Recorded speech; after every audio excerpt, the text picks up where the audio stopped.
sleep and go to the toilet at his post. This is called hard routine. In our mission, they've got to gather as much information as they can about guards and points of entry before rendezvousing with the rest of the squadron in a couple of days. This is familiar work for Alec, who has come from another of the British Army's elite forces, the Pathfinders. Basically, we're the eyes and ears of the brigade commander, and what would be used for us to go and recce and secure drop zones for the incoming troops for the relevant operation. Pathfinder selection is similar to the SAS, the main difference being they don't train in bodyguarding and counter-terrorism. The Pathfinders is green soldiering to a very high level. Initially, what we require is a very good basic infantry skill to get through the selection. Once you're successful in that, you then progress to mountain skills, mobility skills, jungle skills and desert skills.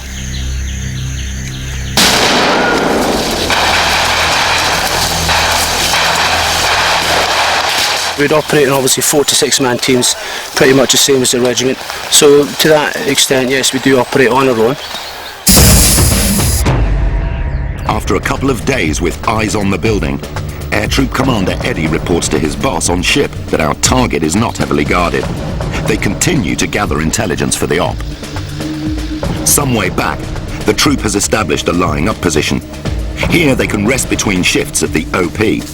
Lighting a fire and cooking are strictly forbidden. Nobody is left on their own in the OP. It's good they've got a bit slacker over the past couple of days, eh? Operating in the buddy-buddy system is very, very important within the regiment. What I mean by that is that no one is ever left on their own. You don't put the guy in the OP by himself, he's in there with someone else. If somebody goes for a crap, then somebody goes with him. So at all times, each person has got protection with him if he is occupied doing another task. As Eddie finishes his shift, another trooper takes over. Each person in the OP will change over one man at a time, so there's always somebody who's in the OP who's been watching the place for a period of time, so if one person there has been watching the place for a few hours before the next guy takes over, and you'll do that rotation constantly during the mission. Okay, Jimmy, what's happening is obviously there's quite a lot of movement taking place now. Okay, so we've seen the target quite a few times. The guards are all completely undisciplined. But the OP can only reveal so much about the target. There is a final piece of reconnaissance that has to be done before an assault goes ahead. This is CTR, or Close Target Recce. Over the next couple of nights, Alec will get a look at the areas not visible from the OP. An infantryman is trained to be aware of what is on the ground in front of him. If he doesn't, the consequences could be disastrous. Mines and booby traps are always a constant danger. The CTR should reveal whether there are any dangers on the approach to the target.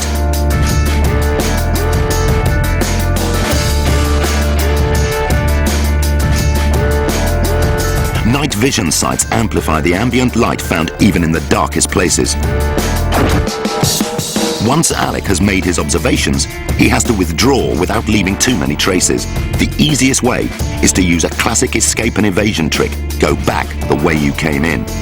Writing down notes is time-consuming, so at a safe distance, he records his observations. In our fictitious scenario, he then moves around to approach the target from another direction to get a 360-degree view of the target. Having gathered enough intelligence, Eddie has radioed the ship to commence with the next phase of the operation. With part of the air troop, he'll now head for the pickup point on the coast.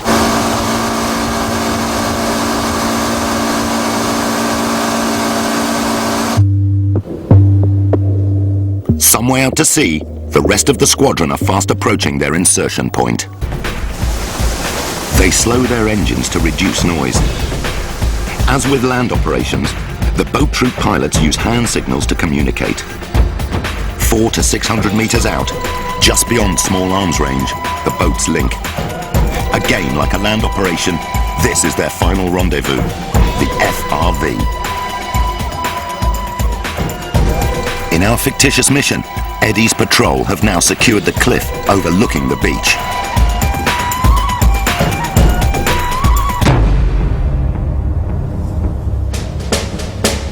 our mission, the boat troop commander coordinates the landing.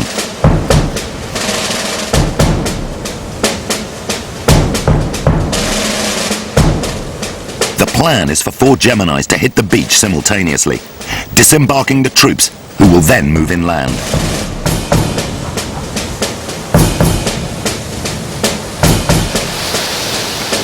Even though the cliff is guarded by air troop, a boat troop advance recce party are sent in to secure the beach.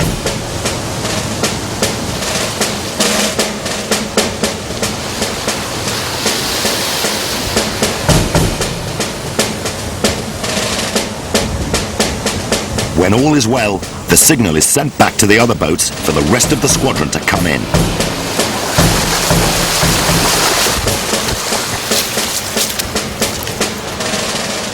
Next off the boats is Mountain Troop.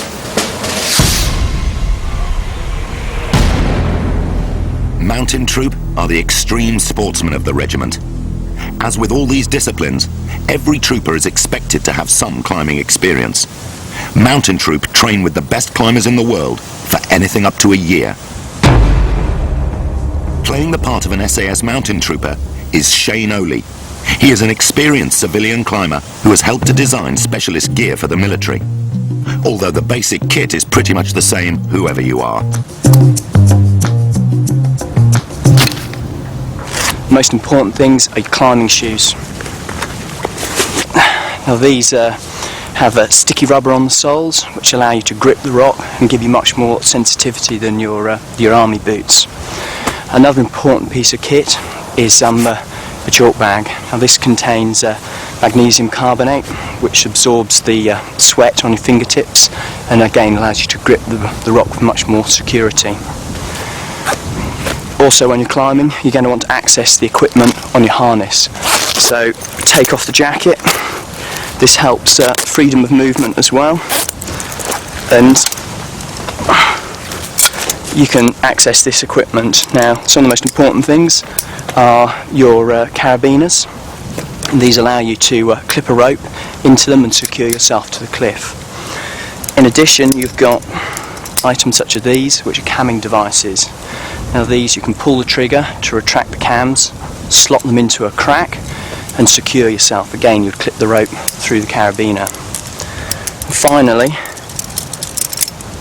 you have these, which are nuts. Similar to the camming devices, you'd wedge them in a crack, secure them like this, and then you'd clip the rope through the carabiner, and that will secure you to the cliff. Now I'm going to take off these boots and put on my climbing shoes so that I'm ready to climb.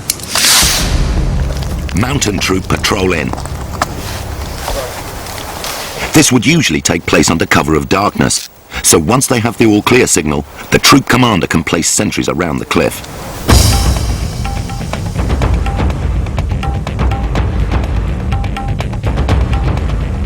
The lead climber can then prepare to ascend.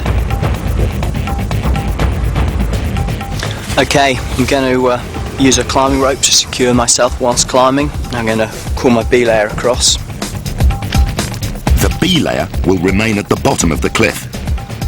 Using a special belay device attached to a safety harness, he will control Shane's line as he climbs. So if I was to fall off, he'll stop the rope sliding through and prevent me from hitting the ground. Okay, I've now checked that he's ready. Shane is lead climbing, laying a line to secure himself as he ascends. This is dangerous enough on loose rocks like this, but imagine doing it at night, with the very real danger of being shot at. Straight away, you know from climbing on this kind of rock that it's going to be a little bit loose, so you want to be careful where you place your feet, what you pull on.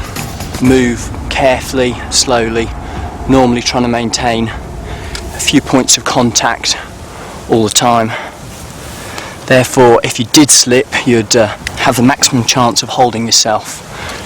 Right, now that I'm getting some distance off the ground, I'm going to look to place some protection to keep myself safe, and I can see quite a good bit there, so I'll probably be able to place a nut. I'll select quite a large nut, maybe in behind there.